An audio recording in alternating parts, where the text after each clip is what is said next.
Hello friends, welcome to the beauty of Ayurveda. आज हम देखेंगे मौलिक सिद्धांत एवं अष्टांग हृदय का फर्स्ट टॉपिक आयुष काम्य अध्याय का पार्ट 3। Let get started. अभी हम प्रकृति देखेंगे। तो प्रकृति में क्या श्लोक दिया है? शुक्र आर्तव स्थे जन्मार्दो विषेनेव विषक्रिमेः तैश्च तिस्रः प्रकृतयो हीन मध्यम उत्तमः पृथक समधातु समस्तासु श्रेष्ठ निंदा द्विदोषजः। मतलब इसमें भी फर्स्ट वही बताया है, जब शुक्र और शोनित मतलब पास आएंगे, संयोग होगा उनका, तो उस टाइम पर जो भी दोष प्रीडोमिनेंट मतलब डोमिनेट करेगा वही उसके जो मतलब उसके डोमिनेंस प्रधानता की वजह से जो गर्भ तैयार होगा उसमें वही प्रकृति उत्पन्न होगी। और इसमें एक बात बताया है, प्रकृति मतलब हम बोलते हैं ना अभी हमेशा मतलब प्रकृति जो रहती है नेचुरल स्वभाव जिसे हम बोलेंगे, वो मतलब ऐसा बोला गया है कि अगर कोई विषारी कीटक है तो उसमें पूरा विष ही होगा ना, तो उससे हमेशा विषारी कीटक ही बनेगा। मतलब जैसी प्रकृति पेरेंट की होगी वैसी गर्भ की भी बनेगी, ऐसा बोलने का उनका उद्देश्य है। और यहाँ पर प्रकृति हमें पता है 3 टाइप्स की बताई गई है। तो यहाँ पर प्रकृति 3 टाइप्स की, एक तो वात प्रकृति, पित्त प्रकृति और कफ, मतलब ये मेनली 3 टाइप्स की रहती है। वैसे तो हमें प्रकृति टॉपिक में गए तो वहां पर बहुत सारे टाइप्स की प्रकृति मतलब बताई गई है, बट मेनली वात प्रकृति, पित्त प्रकृति और कफ प्रकृति। तो इसमें क्या बताया है, जो वात प्रकृति रहती है सबसे हीन प्रकृति है, पित्त मध्यम प्रकृति और कफ प्रकृति उत्तम प्रकृति मानी गई है। और सम प्रकृति मतलब जिसमें 3 दोषा सेम क्वांटिटी में है, अगर ऐसा है वात भी उतना ही है, पित्त भी, कफ भी, तो उसको हम क्या बोलेंगे? श्रेष्ठ प्रकृति बोलेंगे।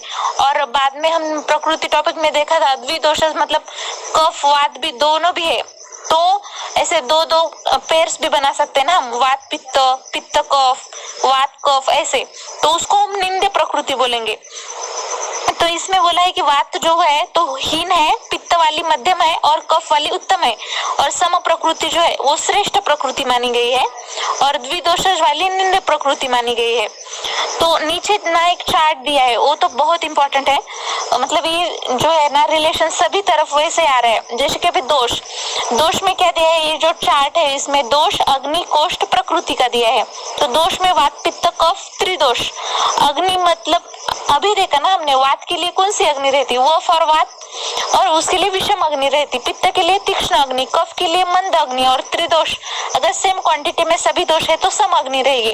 कोष्ठ भी अभी देखा, वात के लिए कौन सा रहता है? क्रूर, पित्त के लिए मृदु, कफ के लिए मध्यम और त्रिदोष के लिए मध्यम।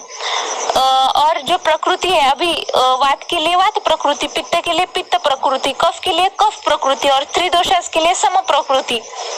अभी गुण देखेंगे, ये गुण तो हर तरफ आ रहे। ये जो गुण दिए है ना, ये अष्टांग हृदय अनुसार दिए, चरक विमान स्थान, चरक सूत्र स्थान, उसके अनुसार अगर देखेंगे वात दोष का जो सेपरेट टॉपिक है ना उसमें दिया है, और प्रकृति टॉपिक में चरक विमान स्थान के अनुसार दिया है। तो मतलब हर टॉपिक में वैसे गुण तो हम देखेंगे ही, लेकिन वात के भी अलग अलग बताए हैं गुण, मतलब चरक विमान स्थान अनुसार अलग है, अष्टांग हृदय अनुसार अलग है, चरक सूत्र स्थान अनुसार अलग है। तो ये जो है ना ये अष्टांग हृदय अनुसार दिया है वात दोष त्रिदोषास गुण।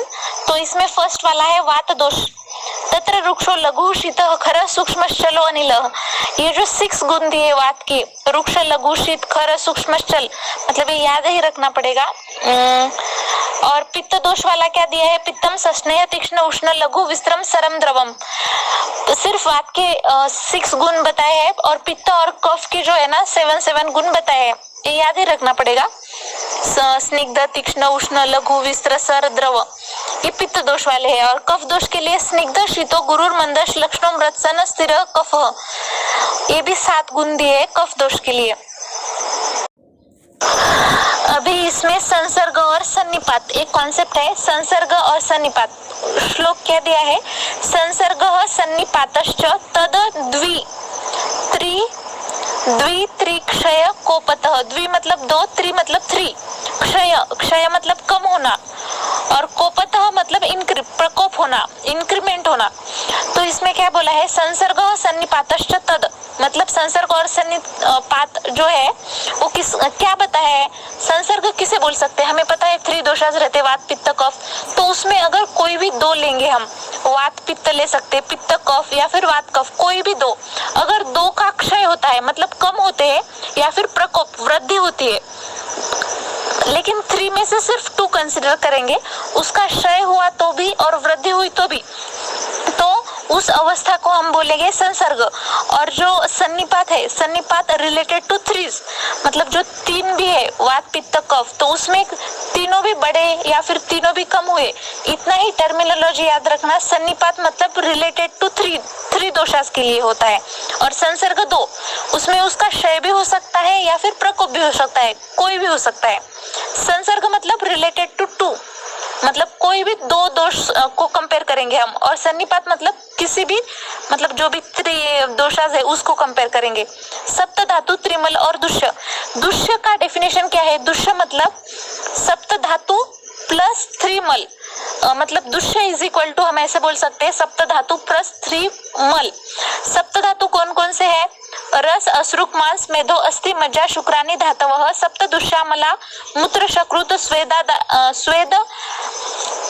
स्वेद आदयो अपि च, मतलब इसमें टोटल 7 जो धातु है, रस, रक्त, मांस, मेद, अस्थि, मज्जा, शुक्र, ये जो 7 धातु है, और जो 3 मल है, मूत्र, पुरुष और श्वेत, मतलब ये 7 धातु और 3 जो मल है उसको ही मिलाकर दुष्य बोला गया है। तो टोटल दुष्य कितने हुए, 10 ना, 7 धातु प्लस 3 मल। अभी एक सामान्य विशेष सिद्धांत बताया गया है, इसमें क्या बोला है, वृद्धि समाने सर्वेषां विपरीते विपर्यय। वृद्धि समाने मतलब वृद्धि मतलब इंक्रीमेंट, समान ही मतलब समान गुणों की वजह से, मतलब कोई भी चीज अगर समान उसमें ऐड होता है तो उसका इंक्रीमेंट होता है। और सर्वेषां विपरीते विपर्यय मतलब अगर उसका अपोजिट हो गया, मतलब एक बढ़ रहा है एक कम हो रहा है, तो उसके वजह से विपरीत मतलब कम होगा ऐसे बोल रहे हैं। मतलब जैसे कि कंसिडर कर सकते हैं हम, अभी वात दोष के हमने गुण देखे थे, तत्र वृक्षो लघु शीत खर सूक्ष्म चलो अनिल, तो उसमें जो गुण थे लघु गुण, शीत गुण, खर गुण, तो इसकी वजह से ये जो गुण है इसकी वजह से वात दोष बढ़ेगा। लेकिन वात दोष कभी भी लघु शीत खर की वजह से कम कभी नहीं हो सकता।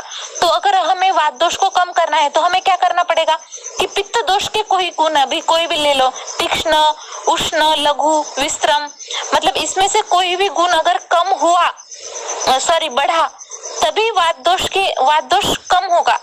और अगर सेम वाले वात दोष में कोई भी गुण अगर हम लेंगे, लघु, शीत, खर, सूक्ष्म, ये जो गुण है ना इसकी वजह से वात दोष हमेशा बढ़ेगा।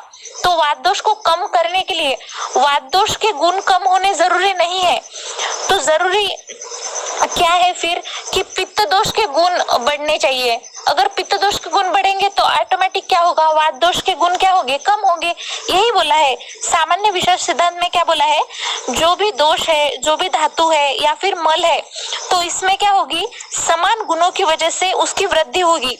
और जो विपरीत गुण है उसके जो नेक्स्ट वाला अभी हमने जैसे देखा वात और पित्त के गुण, तो जो विपरीत गुण है उसकी वजह से क्या होगा, क्षय होगा, मतलब कम होगा वो। और यहाँ पर उदाहरण में भी दिया है कि रक्त में अगर रक्त मिक्स करेंगे तो क्या होगा, रक्त बढ़ेगा, वैसे ही मांस में मांस मिक्स करेंगे तो बढ़ेगा। और यहाँ पर कुछ और भी बताया गया है कि जैसे कि खजूर, कुष्मांड, इनमें स्निग्ध गुण ज्यादा होता है, गुरु गुण ज्यादा होता है, तो उसकी वजह से कफ बढ़ेगा। मतलब यहाँ पर बोला है कि स्निग्ध गुण अगर बढ़ेगा तो गुरु गुण बढ़ेगा, तो ऑब्वियसली कफ गुण बढ़ेगा। और वहाँ दूसरा उदाहरण दिया है कि जैसे हम भाग रहे हैं या फिर स्विमिंग कर रहे हैं, मतलब ये एक एक्शन कर रहे हैं ना हम, और हमें पता है वायु मतलब वात जो है उसमें गति होती है, तो उसकी वजह से क्या होगा, वात बढ़ेगा। If you found useful this video then please like, share and subscribe my YouTube channel। इसकी वजह से मुझे मोटिवेशन मिलता है कि आपके लिए और वीडियो बनाती जाऊंगी।